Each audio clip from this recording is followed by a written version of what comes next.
In the glittering world of New York City's elite, Alexander Harrington was a name that commanded respect and envy.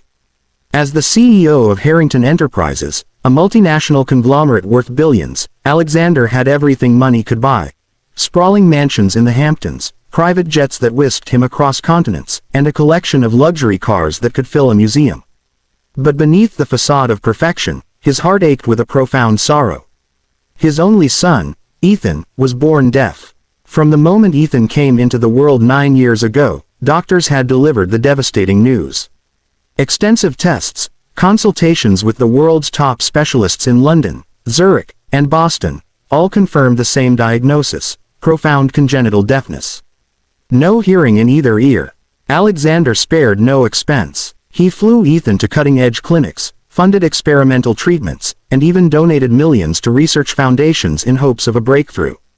Cochlear implants were discussed, but the risks were too high for a child so young, and the results uncertain.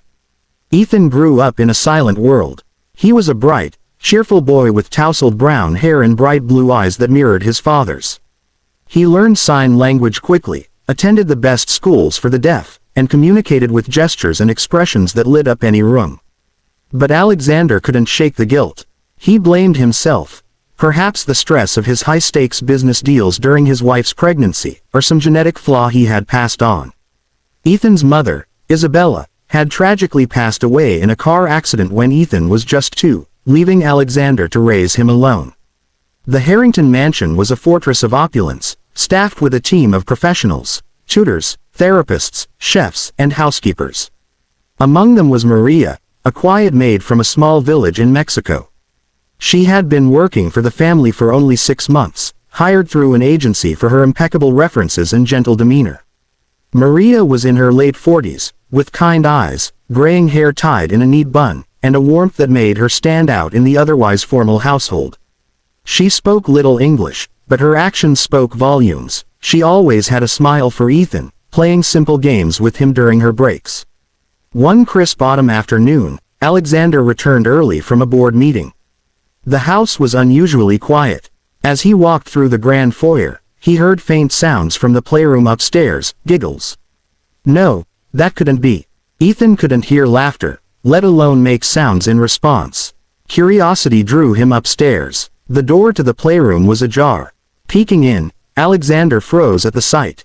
Ethan was lying on the plush carpet, his body rigid, eyes wide with shock. Kneeling beside him was Maria, her face pale but determined. In her hand, she held a pair of tweezers, and between their tips was a small, waxy object, yellowish and irregular in shape. Alexander's heart pounded. "What is going on here?" he demanded, bursting into the room. Maria jumped, dropping the tweezers in fright. Ethan sat up slowly, rubbing his ears, his expression a mix of confusion and wonder. "Sir, Mr. Harrington, I didn't mean to scare him," Maria stammered in broken English, her hands trembling. "The boy, he always touch his ear. Every day, I see him do it when he think no one look. Like something inside bother him." Alexander knelt beside his son. "Ethan, are you okay?" He signed frantically. But then, something miraculous happened. Ethan tilted his head, as if listening to an unfamiliar sound. His eyes widened further. "Daddy," he whispered, his voice hoarse and unused, but clear. I hear you." Alexander's world tilted. Tears blurred his vision. You can hear me." Ethan nodded vigorously, pointing to his ear. It was blocked, hurt sometimes, but now, clear. Maria, gathering her courage, explained. Over the months, she had noticed Ethan's habitual touching of his right ear, more than the left. It wasn't just a nervous tick, it seemed like discomfort. As a mother of 5 back home, she had dealt with her children's ear issues, simple buildup of wax or small infections. One day, while helping Ethan with his bath, she gently cleaned around his ears and felt something unusual, a hard lump deep inside the canal. Doctors had examined him countless times. Why had no one noticed? Perhaps because Ethan couldn't communicate the sensation clearly, or because the buildup had worsened over years, masking itself in scans. With Ethan's trust, she had become like a second mother to him. Maria carefully used sterilized tweezers to extract what turned out to be a massive accumulation of earwax, mixed with a small foreign object, a tiny plastic bead from a toy Ethan had played with as a toddler. It had lodged deep inside years ago, causing gradual blockage and inflammation that mimicked profound deafness. The congenital diagnosis, a misinterpretation. Early tests showed no response because the ears were already obstructed. As Ethan grew, the blockage worsened, sealing his world in silence. Alexander called the family doctor immediately. Tests confirmed it. Ethan's hearing was nearly perfect now, with only minor residual issues that would resolve with time. The billionaire, who had conquered boardrooms and built empires, sat on the floor weeping openly. He hugged Maria tightly. "You saved my son. You gave him back his world." In the weeks that followed, the story made headlines, not for scandal, but for hope.